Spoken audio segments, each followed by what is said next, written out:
Olá, meu nome é William Freire, eu sou professor de Direito Minerário. O tema do curso é Direito Minerário Brasileiro. O tema desta aula é Estrutura Essencial do Direito Minerário.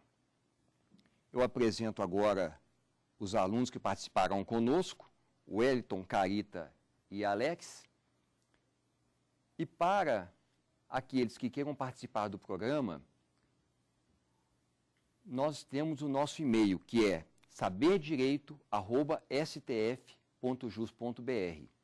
Nós pedimos aos participantes que se identifiquem e identifiquem o professor e a aula, para que, posteriormente, as perguntas possam ser respondidas. Quando nós falamos do regime jurídico da mineração do país, nós temos que fazer uma distinção muito clara entre estrutura essencial, procedimento e estrutura do sistema que cuida da mineração, a outorga, a fiscalização feita para o setor mineral. Os aspectos principais da mineração no Brasil estão regulados no nível constitucional, no artigo 176. E o principal elemento, os principais elementos são os seguintes: as riquezas minerais são unidades jurídicas distintas do solo e do subsolo.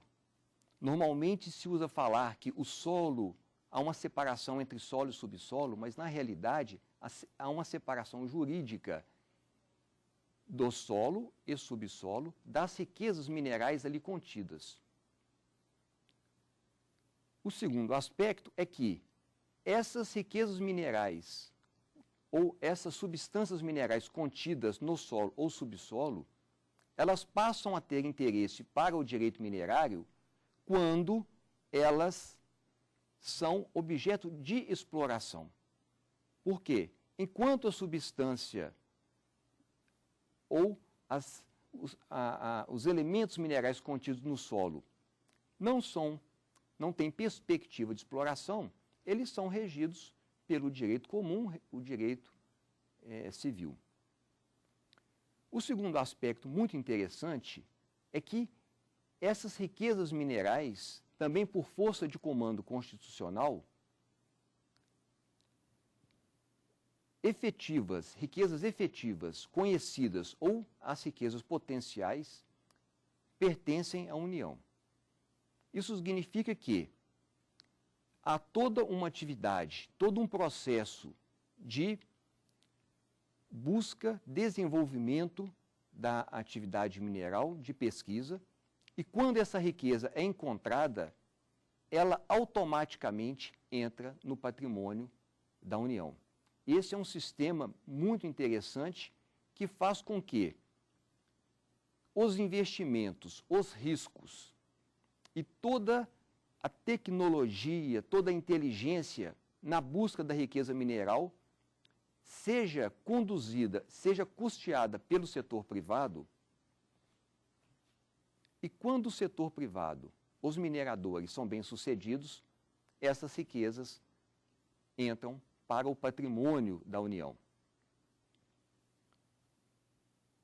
Como consequência lógica desse investimento, desse risco do empreendedor na busca das riquezas minerais, porque nós temos que entender que os recursos minerais, enquanto não conhecidos, enquanto não há aplicação de investimento, tecnologia, trabalho, são dispersos na natureza e não podem ser classificados na categoria de bens.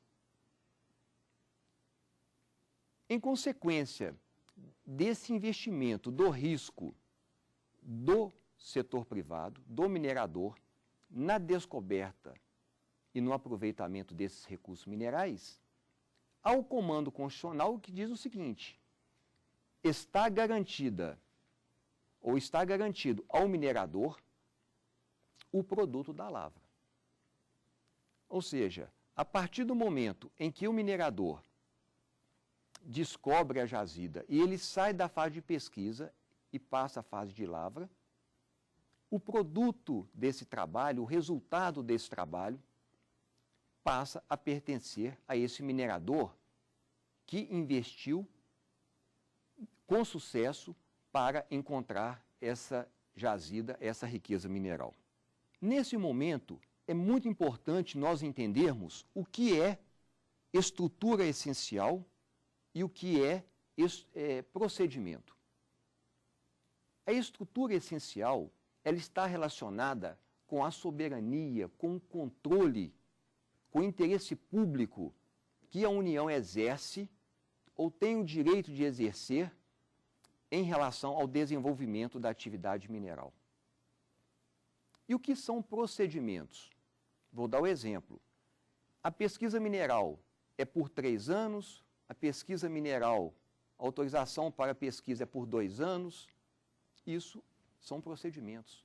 O prazo recursal é de 30 dias, o prazo recursal é de 10 dias. Não é? O mais importante dentro dessa estrutura toda, e é por isso que nós começamos nossa aula analisando o aspecto constitucional, é porque esse regime jurídico essencial é que vai ordenar, é que vai dar todas as diretrizes para que o processo, para que o aspecto de controle de outorga seja desenvolvido pelos órgãos. Nós falamos aqui que, no Brasil, as riquezas minerais são unidades jurídicas do solo e subsolo e que pertencem à União e que o minerador tem direito ao aproveitamento do produto mineral. É importante que nós entendamos como nós chegamos nesse regime jurídico. Por que funciona assim hoje no Brasil?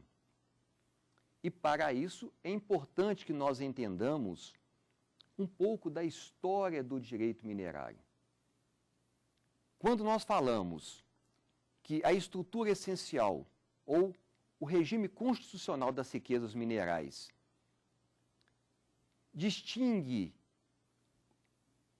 o solo e o subsolo das riquezas minerais ali contidas e que pertence à União, garantido ao minerador o produto da lavra, é muito importante nós entendermos isso dentro de um contexto histórico. Significa que, para que nós tenhamos uma compreensão de como a legislação chegou nesse ponto, por que é desse jeito, nós temos que entender como que isso evoluiu, como que o direito minerário evoluiu durante esse tempo todo. E isso é importante nós remontarmos ao período colonial. Na época do Brasil colônia, e em geral todas as colônias, não só o Brasil, as principais riquezas minerais pertenciam ao colonizador. E no caso do Brasil, pertenciam à coroa. Esse regime, e o interessante, só para fazer um detalhe, é que esse regime interessava à coroa de Portugal apenas os metais preciosos, as pedras preciosas. Não havia nenhum regulamento, por exemplo, para pedras, rochas, essas coisas. Eles interessavam em ouro, prata, pedras preciosas e diamante. Naturalmente, com a independência do Brasil, esse regime em que as riquezas minerais pertenciam à coroa não pôde mais continuar. Né? Então, nós tivemos uma Constituição e, em 1891, nós tivemos a primeira Constituição republicana. E é muito interessante isso, porque a primeira Constituição republicana trazia um regime diferente do que nós temos atualmente. Pela Constituição de 1891, pertencia ao proprietário do solo todas as riquezas minerais ali contidas. Então, era o chamado regime da cessão, em que as riquezas minerais contidas no solo e subsolo pertenciam ao proprietário desse imóvel. E a consequência disso é que houve um atraso no desenvolvimento da mineração brasileira, porque muitas vezes o proprietário do solo, mais interessado em explorar café, mais interessado em explorar cana-de-açúcar, não permitia o desenvolvimento, não permitia a pesquisa do minério em sua propriedade e também não se interessava em fazê-lo.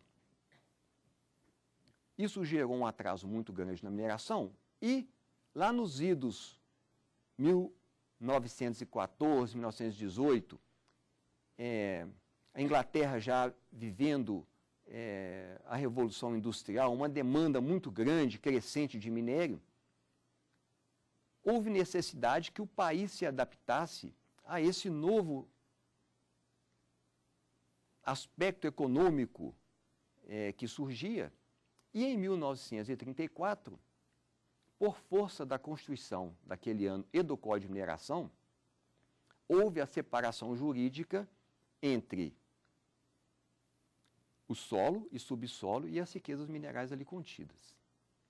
E o interessante é que, para criar uma condição de transição em relação ao regime anterior, em que o proprietário do imóvel era proprietário de tudo, não só do solo, mas também das riquezas minerais, houve necessidade de se criar um regime de transição de um regime para outro.